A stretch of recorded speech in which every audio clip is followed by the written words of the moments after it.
Hi everyone, welcome to বিজ্ঞান বৈঠক। এটা আমাদের ফার্স্ট ভিডিও আমাদের পডকাস্ট চ্যানেলে, and hope you guys like it. যদি তোমরা পছন্দ করো ভিডিওটা, অবশ্যই আমাদের কমেন্টসে জানিও। আর হ্যাঁ, আমি যেহেতু প্রথমবার রেকর্ড করেছি, এটা স্ক্রিন রেকর্ডিং আছে, আমার ভয়েসটা একটু লো আছে, তো যখন আমি বলছি তখন একটু সাউন্ডটা বাড়িয়ে নিও। Thank you, cheers, enjoy the আমি ভিডিও। প্রপার হয়তো আমার ল্যাবের সবাই আমাকে হেল্প করছিল, বাট আমি সেটাকে ফলো করতে পারছিলাম, এটা আমার ব্যর্থতা।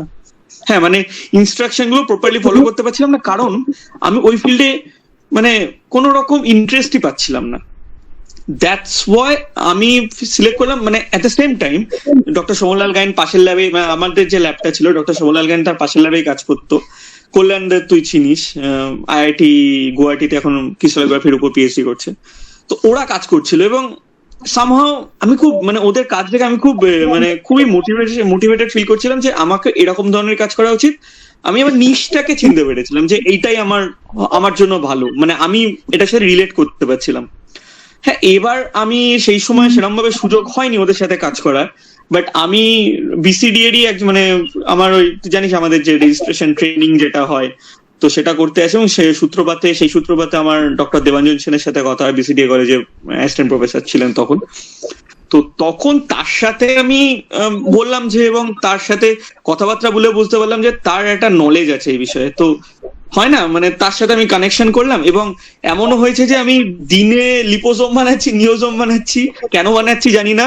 12:30টার পরে আমি মানে হয় না, ওই লিপোজোম নিওজোম বানানোর একটা খেলা আছে, কিন্তু প্রথমে একটা লিপিড লেয়ার তৈরি করতে হবে, 24 ঘন্টা রেখে দিতে হবে, পরের দিন হাইড্রেশন লেয়ারটা তৈরি করতে হবে অ্যান্টি ক্লকওয়াইজ। মানে যদি ক্লকওয়াইজ দিয়ে লিপিড লেয়ারটা করি, অ্যান্টি ক্লকওয়াইজ হচ্ছে হাইড্রেশন লেয়ারটা, মানে অপোজিট হবে। তো আমি সেরকম দিয়ে তাড়াতাড়ি করে চলে আসতাম, এসে এনিডেস্কে আমি কানেক্ট করতাম দেবাঞ্জন সেন স্যারের সাথে। আর আমাকে প্রথম প্রথম কাজটা শিখিয়েছে। এবার আমাকে কাজটা সত্যি বলতে আমার কাজটা খুব খুব ভালো লেগে গেছিল। এবার মানে তার প্রথম কারণ হচ্ছে আমি যেটা কাজ করছিলাম মাইক্রোব্যাকটেরিয়াম অ্যাভিয়াম কমপ্লেক্স ইনফেকশনের উপর, কিন্তু মানে আমার মাস্টার ডিগ্রি টপিকের কথা বলছি। এবার ইনফ্যাক্ট আমার একজন সিনিয়র আছে, নামটা না বললেই নয়, ডক্টর কেন বলছি, ফাইনাল ইয়ারে আছে, পিএইচডিটা বেরিয়ে যাবে কয়েকদিনের মধ্যে, শুভেচ্ছা বৈদ্য বলে একটা দাদা। ও আইআইটি রুড়কিতে এটার উপরে কাজ করছে, মানে not particularly in that particular mycobacterium avium complex species or something, but ও কাজ করছে এই অ্যান্টিমাইক্রোবিয়াল রেজিস্ট্যান্সের উপর, যেটা রিসেন্টলি আমরা অ্যাভয়েড করছি, বাট খুব তাড়াতাড়ি একটা আউটব্রেক হয়ে যেতে পারে, যেটা নিয়ে কেউ কথা বলে না। মানে রিসার্চটা সেরকম ভাবে ফোকাস না, বাট মানুষ অতটা ভোকাল না, মানুষ অ্যাওয়ার না এইগুলো নিয়ে। সায়েন্টিস্টরা অবশ্যই অ্যাওয়ার, বাট আমি তখন বুঝতে পারি যে অ্যামিকাসিন সালফেট যেই ড্রাগটা মানে মাইক্রোব্যাকটেরিয়াম ইনফেকশনের জন্য খুব প্রমিসিং একটা ড্রাগ, বাট সেটা রেজিস্ট্যান্স গ্রো করছে। এবার এইটার যখন আমি ফার্দার মানে কেন গ্রো করছে, কেন রেজিস্ট্যান্স গ্রো করছে, জিন লেভেলে কিরকম মানে মানে কিরকম চেঞ্জেস আসছে, সেইগুলোকে যদি জানতে হয়, এক হচ্ছে আমাকে মলিকুলার বায়োলজির দিকে যেতে হবে, না হলে হচ্ছে আমি কম্পিউটেশনাল কেমিস্ট্রির অ্যাসপেক্ট থেকে এটা রিজার্ভ করতে পারি যে চেঞ্জেস আসলে সেটাকে কেমিস্ট্রি পয়েন্ট অফ ভিউ থেকে কি করে ট্যাকেল করবো, স্টেবিলিটি, তারপরে তো ফার্দার ক্যালকুলাস থিওরিটিক্যাল কেমিস্ট্রি অনেক কিছু আছে, যেটা আমার ক্ষেত্রে ড্রাইভিং ফোর্স ছিল।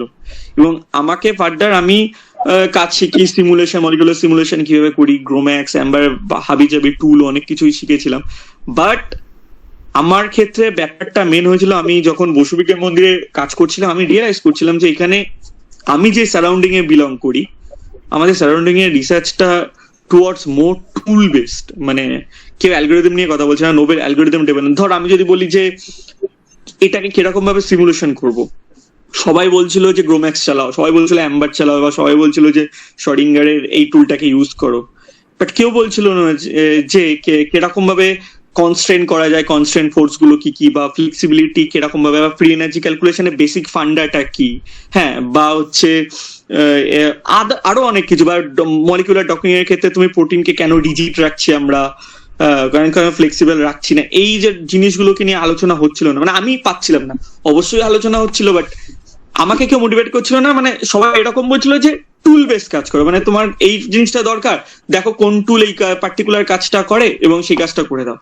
তার পেছনে যে র্যাশনালটা বুঝতে পারছি, মানে এইটা যে আমি কেন করবো, মানে সিমুলেশনটা কেন করবো, ক্লাসিক্যাল ফোর্স ফিল্ডের অ্যাডভান্টেজ ডিসঅ্যাডভান্টেজেস কি, হ্যাঁ মানে পাইপা ইন্টারাকশন কিরকম ভাবে ঠিকঠাক ডিটেক্ট করতে পারে না, এইগুলো যদি আমি না জানি, বেসিক জিনিসটা যদি আমি না জানি, তাহলে আমার কাছে না ওই টুলই থেকে যাবো। মানে যদি আমি এখন আমাকে বলিস যে নেটওয়ার্ক কি করে করবো, আমি বলবো সাইটোস্কেপে যাও, এটা দাও, নেটওয়ার্ক তৈরি করে দেবে। But that doesn't make any point.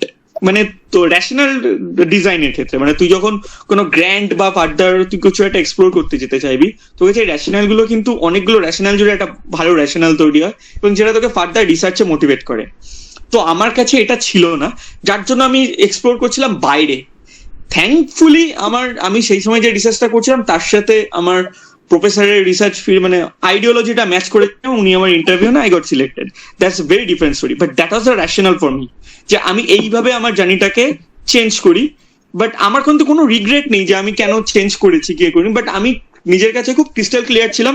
Even I use to talk to Varun during that covid era, কি I want to pursue PhD, not because I'm not getting any further opportunities, but I want to explore this particular field. কারণ আমার কাছে এটা খুবই motivated, খুবই motivational ছিল। মানে আমি তখন বরুণের সাথেও কথা বলতাম, বরুণকে আমি জানি না কেন এখন বোকা বোকা মনে হয়, বরুণকেও দেখাতাম যে দেখ ভাই কম্পিউটেশনাল কেমিস্ট্রিতে এই জিনিসগুলো হয়, তুইও শেখ। মানে ও শিখতো, কেন জানি না শিখছিল, বাট ও শিখছিল। তো এইটাই আমার ক্ষেত্রে মোটিভেশন ছিল। আমি এরকমই জানতে পারছি যে তুই ব্রিজটা কি করে করেছিস। তোর কাছে পরে শুনছি অনেকক্ষণ ধরে বরুণ বসে রয়েছে, বরুণ তুই বল তোর ক্ষেত্রে এই মোটিভেশনটা কখন কাজ করে? এটাও অ্যাড করতে চাই যে মানে যেটা অর্কদীপ বলছে আমাদেরকে বা আমাদের সবাইকে, সেটা হচ্ছে গিয়ে how he got into PhD but from masters. কিন্তু এক সময় এরকম ছিল যে বি ফার্মের পরে ও শুধুমাত্র ফিক্স ছিল জব করবে। ইভেন আমাদের যে একটা পরীক্ষা হয় ফার্মাসির অল ইন্ডিয়া লেভেলের এম ফার্ম করার জন্য, GPAT বলে, গ্র্যাজুয়েট ফার্মাসি অ্যাপটিটিউড টেস্ট, ওই ফর্মটা ও ভরেনি। ওই ফর্মটা আমাদের আর একটা বন্ধু ছিল অর্ঘবণী, ওর অর্কদীপের ফর্মটা ভরে দিয়েছিল বেসিক্যালি। আমি পরীক্ষা দিতে গেছিলাম, বল আমি মেয়ে দেখতে গেছিলাম, প্রিপারেশন ও পরীক্ষাটা দিতে গেছে। এন্ড যেহেতু বেসিক্স ক্লিয়ার ছিল সেজন্য পরীক্ষাটাতেও পেয়ে যাওয়ার পরে হুজুগের চক্করে ওই হরি সিং গড় এন্ট্রান্স এক্সামও দিয়ে দিয়েছে, ওটাতেও পেয়ে গেছে। এবার আমার কোনো আইডিয়াই ছিল না, বাকি 5টা বন্ধুর সাথে ও চলে গেছে। এবার যাওয়ার পরে যা ঘটনা হওয়ার সেগুলো হয়েছে এই জায়গাগুলো। এবার যেরকম আমার আগের থেকেই ফিক্স ছিল বলবো না, বাট আমি ভেবেছিলাম যে আমার যেহেতু ফাইন্যান্সিয়াল একটু কনস্ট্রেন্ট আছে বাড়িতে, so I will not pursue MBA, but আমি কিছু একটা হায়ার স্টাডিজ করবো বি ফার্মের পরে, ওটা আমার ঠিক ছিল। বিকজ বি ফার্ম আমি বলেছিলাম গ্র্যাজুয়েশন যেটা হয়, আশেপাশে মার্কেট দেখেছি, লোকজনদের থেকে শুনেছি, এন্ড এটা বুঝতে পেরেছিলাম তখন যে হায়ার স্টাডিজ করতে হবে, না হলে আমি নিজের ভ্যালুটা ক্রিয়েট করতে পারবো না মার্কেটে। তো আমার কাছে সবসময় ওই জিনিসটা আছে, এখনো আছে, যে I want to create my own value. মানে আমি নিজের ভ্যালুটা কোথায় আমি ক্রিয়েট করতে পারি, আমি সেদিকেই বেসিক্যালি একটু এগোই। তো যে সেই চত্বরে মাস্টার ডিগ্রির জন্য পড়ে তো আমাদের মাথায় ওটাই ঢুকিয়ে দেওয়া হয়েছিল যে 12,400 ওটার জন্যই পড়ো, টার্গেট সেট করে দিয়েছিল। হ্যাঁ, ওটাই টার্গেট ছিল আমাদের, খাতার উপরে ইভেন আমাদের লিখতে বলা হতো। এবার ওই জিনিসগুলো করেই মাস্টার ডিগ্রিতে পেয়ে গিয়ে এবার তখন এদিকে হচ্ছে না ওদিকে হচ্ছে না, ইন্টারভিউ দিচ্ছি, দেন কাউন্সেলিং হচ্ছে, বাট কোথাও হচ্ছে না। আর যাদবপুরে অ্যাট দি এন্ড, মানে যখন একদম দেয়ালে পিঠ থেকে যায়, তখন যাদবপুরে হয়ে যায় সিলেকশনটা। তো যাদবপুরে হয়ে যাওয়ার পরে তখনও আমার একটা কনফিউশন ছিল। আমি সিনিয়রদের অনেক জিজ্ঞেস করতাম যে কি নেওয়া উচিত, কি নেওয়া না। সবাই বলতো ফার্মাসিউটিক্স নে, বাট এই ল্যাব ভালো না, ওই ল্যাব খারাপ, এই ল্যাবে ঝামেলা, ওই ল্যাবে ঝামেলা। কিন্তু কেউ আমাকে কোনোদিনও এইটা বলেনি যে এই ফিল্ডটা নিয়ে এগোলে তুই এই রিসার্চটা করতে পারবি, বা এই রিসার্চটা করলে, বা মাস্টার ডিগ্রিটা যে শুধু ডিগ্রি না, বাট ওটা একটা, মানে আমরা এখানে ইন্ডিয়ায় মাস্টার ডিগ্রিটা খুব পাতিভাবে মানে নর্মালাইজ করে রেখেছি। বাট এই জিনিসটাই যদি বাইরে আমরা করতাম অন্য কোথাও, ইন মোর ডেভেলপড কান্ট্রিজ, তাহলে আমি বুঝতাম যে মাস্টার ডিগ্রিটাই হচ্ছে গিয়ে একটা মানে হায়ার লেভেলের রিসার্চ। বিকজ এর পরেই আমরা কিন্তু কোয়ালিফাই হয়ে যাই to be scientist be, I guess. তো যেহেতু আমি ওই জায়গাটায় বা রিসার্চ অফিসার জায়গাটার জন্য কোয়ালিফাই করছি, and even for an assistant professor teaching job in India, so it is more than enough master degree টা। বাট আমাদের এখানে মাস্টার ডিগ্রিটা পুরোপুরি বি ফার্মের মতন করে রাখা হয়েছে। তো এইটা কেন করে রাখা হয়েছে আমি জানি না, মেবি দ্য লোকজনদের মেন্টালিটি বা ল্যাক অফ প্রপার নলেজ, যেটার জন্য আমরা আজকে তিনজনে মিলে এখানে বসেছি, যে ওয়েয়ার আমার কোন জায়গাটায় গিয়ে আমার অ্যাকচুয়ালি সিরিয়াস হওয়া উচিত, অ্যাকচুয়ালি আমি ওই জায়গাটাকে ডিগ্রি ছেড়ে যে আমি কিছু একটা করছি which can be meaningful to the society, সেইটা যে আমি বুঝতে পারবো সেই জায়গাটা কোথায় আসছে, সেই গ্যাপটাকে আমরা মিনিমাইজ করতে চাই এই পডকাস্টের থ্রুতে। তো এটাই আমি বলবো। অ্যান্ড অর্ণবের থেকে শুনবো, অর্ণবের স্টোরিতে আমি দুটো জায়গা ধরতে চাই। এক হচ্ছে গিয়ে আন্টি বাতাবি লেবুর বীজ নিয়ে যে করতে বললো, সেটা কোথার থেকে আন্টি আইডিয়াটা পেলো, বিকজ তুই আন্টির থেকে আইডিয়াটা পেয়েছিস, আন্টি কোথার থেকে পেলো, মেবি সাম ট্র্যাডিশনাল টেক্সট বা হতে পারে কোনো ঘরেলু নুস্কা হতে পারে, টোটকা হতে পারে, বা ইভেন কাটতে কাটতেই ধর আন্টি বাতাবি লেবুটা কেটে তোকে ফলটা দিল, বীজটা ফেলতে গেল, সেখান থেকে আইডিয়াটা পেলো। না আর্কিমিডিসের মতো। Second because if that is the case then তো বেস্ট, এটা মানে অ্যাক্সিডেন্ট থেকেই তো বেস্ট রিসার্চ হয় এন্ড ডিসকভারি। অবশ্যই আই অ্যাডমিট অবশ্যই। এন্ড আরেকটা হচ্ছে গিয়ে যে তুই যে বলছিলি যে আমার ল্যাব তোকে অনেক রকম হেল্প করেছে, তো সেই জায়গায় কতটা ওই ল্যাব এনভায়রনমেন্ট, যেটা আমাকেও অনেকজন বলেছিল ল্যাব এনভায়রনমেন্টটা কিরকম কি আছে, সিনিয়ররা কিরকম জুনিয়ররা কিরকম, ল্যাব এনভায়রনমেন্টটা ল্যাব কালচারটা কতটা ইম্পর্টেন্ট নিজের রিসার্চ টপিকটা চুজ করার জন্য। আর একটা 3 নম্বরটা হচ্ছে গিয়ে যে তুই বললি যে এরম তো হতে পারে না যে আমরা ছোটখাটো জিনিস নিয়ে যে একদম প্রফেসরের কাছে চলে গেলাম। তো সে এই যে টিচার আর স্টুডেন্টের যে এই সম্পর্কটা, গাইড আর একটা রিসার্চারের, এইখানে যে এই যে তুই বলছিস, তুই তোর কথা অনুযায়ী গ্যাপটা অনেকটা বড়। আর অর্কদীপের যদি আমি কথা বলি, ও বলবে যে গ্যাপটা বড় হতে পারে বাট ইন্ডিয়ার তুলনায় গ্যাপটা অনেকটা কম। তো এই যে ইন্ডিয়ার তুলনায় গ্যাপটা অনেকটা কম, নাকি ইন্ডিয়াতেও গ্যাপ অনেকটা কম অনেক জায়গায় আছে? এইটা আমি অর্ণবের বলার আগে আমি এটা বলে নিতে চাই, এই যে তো এই জায়গাটা আমি বলতে চাই যে এই টিচার আর স্টুডেন্টের রিলেশনশিপটা কতটা important towards outcome of a research. কেন কি আমি যদি কোনো প্রবলেম হয় আমি আমার সিনিয়রকে জিজ্ঞেস করব, বাট আমার যে প্রফেসর সে তো এক্সপার্ট, তাকে আমি কেন সবসময় যেতে পারবো না জিজ্ঞেস করতে, কোন জায়গাটায় আমি আটকে যাব? সেই জায়গাটা কি আমাদের মেন্টালিটিটাই, নাকি এই সিচুয়েশনটা ক্রিয়েট করা হয়েছে, নাকি সিচুয়েশনটাই এরকম?